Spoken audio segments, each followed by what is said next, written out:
అనగనగా ఒక ఊళ్ళో సరస్వతి హై స్కూల్. ఆ స్కూల్లో ఇప్పుడే 9th ఫినిష్ చేసి 10th క్లాస్లోకి వదిలిన ఒక అబ్బాయి కథ. అబ్బాయి పేరు కిరణ్. క్లాస్లో చాలా అల్లరి.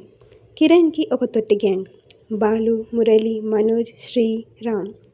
వీళ్ళు ఎప్పుడూ క్లాస్లో లాస్ట్ బెంచ్లో కూర్చొని క్లాస్ని, టీచర్స్ని డిస్టర్బ్ చేస్తూ ఉంటారు. వాళ్ళ 10th క్లాస్ ఫస్ట్ డే రానే వచ్చింది. అందరూ క్లాస్లోకి వచ్చారు. సార్ కూడా వచ్చేశాడు. సార్ అటెండెన్స్ తీసుకుంటూ ఉండగా ఎక్కడి నుంచో may I come in sir అని క్యూట్ వాయిస్. తనే మన కథలో హీరోయిన్. ఆ అమ్మాయి పేరు కావ్య. కిరణ్ వాళ్ళ గ్యాంగ్ కావ్యని చూసి కామెంట్ చేయడం స్టార్ట్ చేశారు. వాళ్ళ గోల విని కిరణ్ కావ్యని చూశాడు. అంతే, కిరణ్ హార్ట్లో తమన్ మ్యూజిక్ స్టార్ట్ అయ్యింది. కిరణ్ కావ్యని ఇష్టపడడం స్టార్ట్ చేశాడు. కానీ కావ్య ఎక్కువ పట్టించుకోపోతుండే.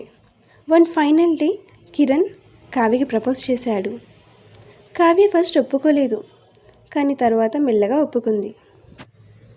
వాళ్ళ 10th క్లాస్ కంప్లీట్ అయ్యింది. రిజల్ట్స్ కూడా వచ్చాయి. మన హీరో హీరోయిన్ ఇద్దరూ పాస్ అయిపోయారు. మన తొట్టి గ్యాంగ్ కూడా పాస్ అయిపోయారు. నెక్స్ట్ ఏంటి అని థింక్ చేయడం స్టార్ట్ చేశారు. కావ్య వాళ్ళ అమ్మమ్మ వాళ్ళ ఇంటి దగ్గర ఇంటర్ అండ్ డిగ్రీ కంప్లీట్ చేసింది. మన హీరో వాళ్ళ తొట్టి గ్యాంగ్తో కలిసి తను కూడా డిగ్రీ కంప్లీట్ చేశాడు. కావ్య స్టడీస్ అయిపోగొట్టుకొని విలేజ్కి వచ్చింది. కిరణ్, కావ్య వాళ్ళ లవ్ గురించి ఇంట్లో చెప్దామనుకున్నారు. కావ్య వాళ్ళ నాన్నకి చెప్పింది. వాళ్ళ నాన్న పేరు కేశవ. కేశవకి కావ్య అంటే చాలా ఇష్టం. కేశవ కావ్య ముందు ఒప్పుకున్నట్టు నటించాడు. కానీ కావ్యకి తెలియకుండా ఒక రౌడీ గ్యాంగ్కి చెప్పి కిరణ్ని కిడ్నాప్ చేయించాడు. ఆ విషయం తెలియని కావ్య కిరణ్కి కాల్స్, మెసేజెస్ చేస్తూ ఉంది. బట్ ఫోన్ కలవడం లేదు, రిప్లై రావడం లేదు. కావ్య ఏడుస్తూ ఉండిపోయింది.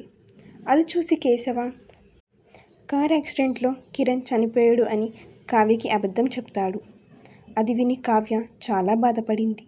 కిరణ్ని ఆ రౌడీలు నల్లమల ఫారెస్ట్లో ఒక పాడుబడ్డ బిల్డింగ్లో దాచిపెట్టారు. కిరణ్కి ఏం చేయాలో తెలియని సిచ్యువేషన్. ఎలాగో ఆ రౌడీలను కొట్టి కిరణ్ తప్పించుకొని బిల్డింగ్ నుంచి బయటకు వచ్చాడు. అసలుకే అడవి, చుట్టూ చీకటి, ఏం చేయాలో తెలియని సిచ్యువేషన్. మూన్ లైట్లో వస్తూ ఉండగా ఒక శ్మశానం ఎదురయ్యింది. ఒక దిక్కు కిరణ్కి లోపల భయమవుతూ ఉన్నా అలాగే నడుచుకుంటూ వస్తుండు. కిరణ్, కిరణ్, కిరణ్ అని ఎవరో పిలిచినట్టు సౌండ్ వినిపించింది. ఆగి చూశాడు. పక్కన ఎవరూ కనిపించలేదు.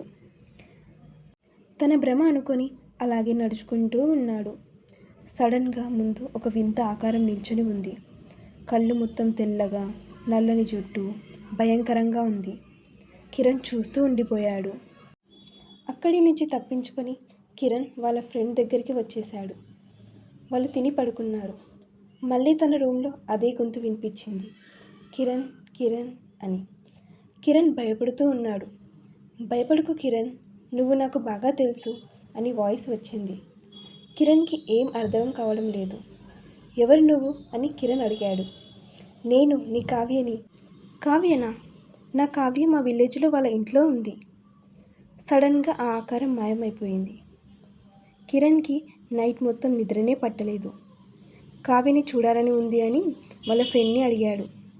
మార్నింగ్ వెళ్దామని వాళ్ళ ఫ్రెండ్ చెప్తాడు. మార్నింగ్ వాళ్ళు ఇద్దరూ కలిసి కావ్య వాళ్ళ ఇంటికి వెళ్తారు. అప్పుడు కేశవ ఇంట్లో ఉండడు. కావ్య వాళ్ళ అమ్మ మాత్రమే ఉంటుంది. వీళ్ళు లోపలికి వెళ్ళి కావ్య ఉందా ఆంటీ అని అడుగుతారు. వాళ్ళ అమ్మ ఏడుస్తూ, కావ్య లేదు బాబు, మా ఆయన చేసిన పనికి మమ్మల్ని వదిలిపెట్టి వెళ్ళిపోయింది అంటది. కిరణ్ షాక్. అసలు ఏమైంది అని అడిగితే వాళ్ళమ్మ, మా కావ్య ఒక అబ్బాయిని ప్రేమించింది. ఆ విషయం మా ఆయనతో చెప్పింది. మా ఆయన ఆ అబ్బాయిని కిడ్నాప్ చేసి మా కూతురితో తను కార్ యాక్సిడెంట్లో చనిపోయాడు అని అబద్ధం చెప్పాడు. అంతే, తను లేని జీవితం ఎందుకు అనుకుందో ఏమో నా కూతురు పాయిజన్ తాగి చనిపోయింది బాబు ఏడుస్తూ అంది. కట్ చేసి అడవిలో కిరణ్కి కనిపించింది కావ్య ఆత్మ. ప్రేమ అనేది చావు తర్వాత కూడా నీడలా ఉంటుంది అనే దానికి వీళ్ళ లవ్ స్టోరీ సాక్ష్యం.